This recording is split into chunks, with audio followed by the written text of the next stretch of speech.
Em agosto de 2005, 5 jovens decidiram explorar uma gruta subaquática pouco conhecida na encosta de uma montanha em Provo, no Utah, apelidada de Caverna da Morte. Não faziam ideia do perigo mortal que os aguardava lá dentro. No final, apenas um deles regressaria. Este é o colapso fatal da tragédia da Gruta de Gollum. Na quarta-feira, 17 de agosto de 2005, um grupo de 5 amigos foi jantar fora e acabou por conversar sobre uma gruta secreta na encosta da Montanha Iri. Esta montanha fica ao lado do campus da Universidade Brigham Young. Tantos estudantes locais estavam cientes. 2 jovens espeleólogos tinham inspecionado completamente a Gruta de Gollum apenas um ano antes.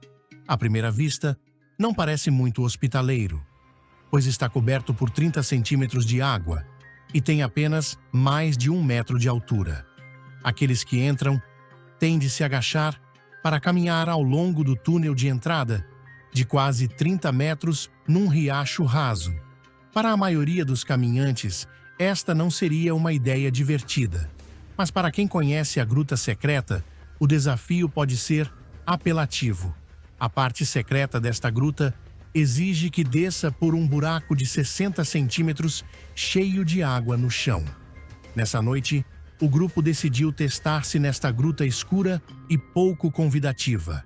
Já eram 2 horas e quando chegaram à zona da gruta, passaram algum tempo sentados no exterior antes de se aventurarem no interior. Jennifer Gilbraith já tinha passado pelo túnel de água antes, por isso garantiu aos outros que seriam capazes de suster a respiração e nadar os 4,5 metros até a outra gruta lá dentro.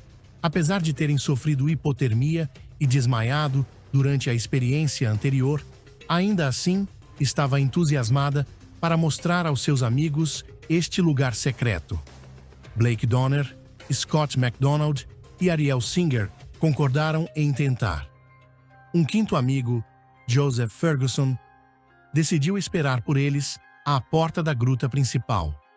Os 4 dirigiram-se para a pequena abertura no chão da gruta. Já eram 4h30 da manhã e havia um breu muito escuro do lado de fora da gruta. Um a um, reuniram coragem para descer para a estreita passagem cheia de água fria. Jennifer foi a primeira, uma vez que era a única que lá esteve.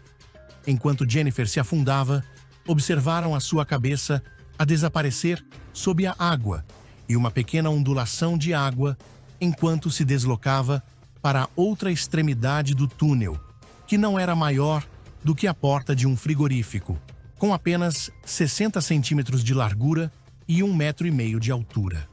Um a um, Blake, Scott e Ariel desceram e seguiram a direção indicada por Jennifer. Havia uma corda amarrada a uma rocha na gruta principal que passava pelo túnel subaquático e terminava amarrada a um pedaço de madeira na gruta interior. Com um espaço de túnel tão pequeno, uma corda para levar de volta ao orifício de entrada provavelmente não foi considerada necessária, embora possa parecer que isto não pode ser esquecido. Infelizmente foi. Brian Lamprey, um espeleólogo que já esteve na gruta, afirmou que quando regressou pelo túnel passou pelo buraco de saída e chegou a um beco sem saída a cerca de 1,5 metro para lá do buraco. Num momento frenético, apercebeu-se que uma parede de pedra o rodeava e empurrou-se desesperadamente para trás, agarrando-se ao teto até chegar ao buraco. O tempo adicional que isso demorou quase acabou com a sua vida.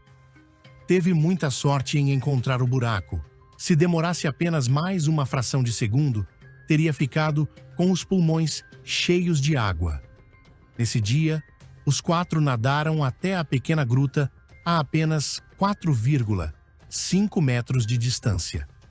Havia espaço para eles estarem de pé e se movimentarem um pouco. A gruta tinha basicamente 1,80 metro de altura, com um pico no centro de cerca de 3 metros, deixando cerca de 1 metro de espaço aéreo. Joseph ficou sentado à espera que os seus amigos voltassem. Não tinha a certeza de quanto tempo planeavam ficar na caverna. Não havia um plano claro. Por isso, simplesmente esperou. Passado quase 1 hora, entrou na gruta e olhou para a água no buraco, mas não havia sinal de lanterna nem movimento do grupo. Já eram 5h30 da manhã e não sabia o que fazer. Ligou uns amigos que conheciam a gruta e finalmente a polícia às 6h25. Quando os rapazes nadaram em direção à gruta interior, estavam provavelmente nervosos e sem fôlego, com o coração disparado de adrenalina. Assim que os seus rostos escaparam da água, respiraram profundamente de alívio. Embora, infelizmente, o ar neste pequeno espaço lhes fizesse mal. Este diagrama reflete o ar da gruta, que era composto por 21% de oxigênio e 79% de azoto, juntamente com alguns outros gases em percentagens mais baixas. Isto ocorreu porque esta gruta estava estagnada e a fonte de água estava fechada. A acumulação de dióxido de carbono. Gradualmente, à medida que os visitantes passavam algum tempo na câmara interior, o oxigênio esgotava-se e o dióxido de carbono acumulava-se. Sabe-se também que o dióxido de carbono se acumula nas grutas de calcário devido à erosão e lixiviação das plantas em decomposição. Houve também evidências de que as velas foram deixadas acesas no interior, o que teria diminuído o oxigênio disponível e, sem fluxo de ar, o dióxido de carbono teria estabilizado em maior concentração ao nível da água. Seria uma evolução subtil. Gruta secreta não teve em conta as condições do ar no seu interior. Mesmo que tivessem permanecido apenas alguns minutos, a sua capacidade de pensar, mover-se e respirar teria diminuído e tornaria a natação de volta uma tarefa quase impossível. Com o passar do tempo na gruta, provavelmente, rapidamente, se aperceberam que não conseguiam respirar bem e que tinham de regressar imediatamente, pois o orifício de entrada era muito pequeno e apenas uma pessoa podia passar pelo túnel e subir pelo orifício de saída. Jennifer saiu primeiro, mas não conseguiu encontrar o buraco de saída antes de ficar sem fôlego. A capacidade de suster a respiração e o pensamento crítico, considerando que o nível de oxigênio estava perto dos 10 a 12% na gruta, só teve 60 segundos a suster a respiração antes de desmaiar. Encontrar a abertura foi um esforço frenético e Jennifer não conseguiu. Os outros 3 não sabiam que Jennifer estava a lutar pela sua vida.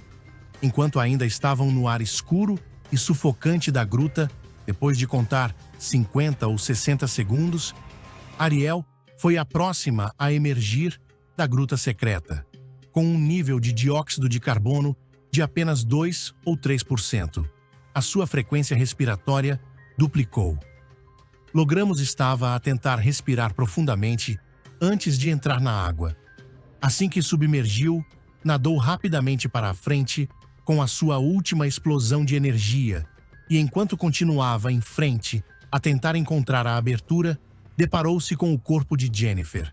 Devia ser completamente devastador sentir o corpo da sua amiga neste túnel estreito e escuro.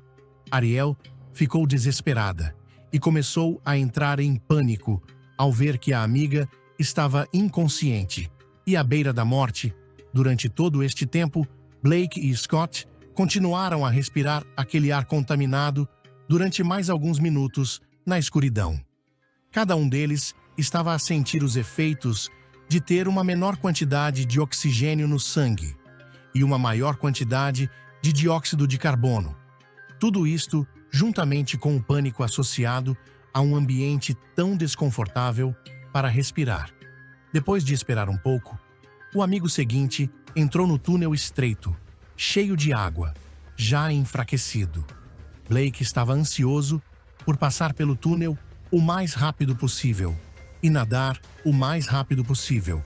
Mas ao encontrar as duas raparigas inconscientes na água à sua frente, ficou extremamente nervoso. Nesta situação, Blake pensou rapidamente no que fazer. Achou que o buraco deveria estar mesmo à frente das duas raparigas, então decidiu que tinha de as empurrar em direção ao buraco para as salvar, mas num túnel que tinha apenas 2 pés de largura e mais de 1 metro de profundidade. O último dos 4 amigos que ficaram na gruta interior foi o que mais sofreu com as consequências do ar. Assim que entrou no túnel, a sua viagem parou quando encontrou os seus amigos imóveis e desmaiou. Este último não teve muito tempo para pensar, pois caiu inconsciente muito rapidamente. Assim que as autoridades chegaram, não foi tarefa fácil tentar resgatar os amigos que ali estavam presos. Bombearam ar para o interior da gruta para tentar repor os níveis de oxigênio, ao mesmo tempo que bombearam alguma água para criar espaço de ar no interior. O túnel de ligação. As equipas de resgate, assim que o nível da água baixou um pouco, descobriram o corpo de Jennifer Galbraith a flutuar mesmo dentro do túnel. Depois de terem bombeado o ar durante mais 1 hora, encontraram os outros 3 amigos, Ariel, Blake e Scott, que estavam de frente para o buraco de saída. Com base nas provas encontradas no local, as informações fornecidas pelas autópsias confirmam que o afogamento foi a causa da morte. Graças a isso e às histórias de outros exploradores que estiveram na gruta, foi possível determinar o que aconteceu. É difícil imaginar 4 jovens saudáveis, afogados, entre os 18 e os 28 anos, no auge da vida.